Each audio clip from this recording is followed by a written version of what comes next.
My training app for female athletes was rejected by every sports tech investor who said the women's sports market is too small. 3 years later, when my company became an official Olympic partner and reached a $300 million valuation, those same investors lined up to get into our funding round. As a former professional soccer player and exercise physiologist, I noticed an obvious problem. Nearly all training technology was designed for male bodies. Women's hormonal cycles, tendon structures, and injury patterns are drastically different, yet we're forced to adapt to male-centered training. I developed Female First, an app that customized training based on menstrual cycles, female biomechanics, and specific injury risks. When I sought seed funding, investors' responses were nearly unanimous. The women's sports market isn't large enough to justify specialized technology. The most frustrating meeting was with Peter Nolan at a sports tech incubator.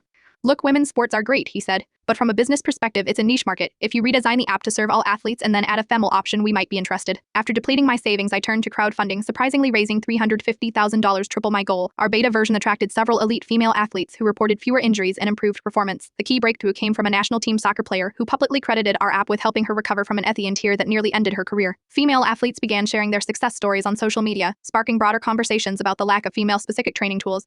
About a year later, a study confirmed that female athletes using our app had 33% fewer injuries and 26% performance improvements.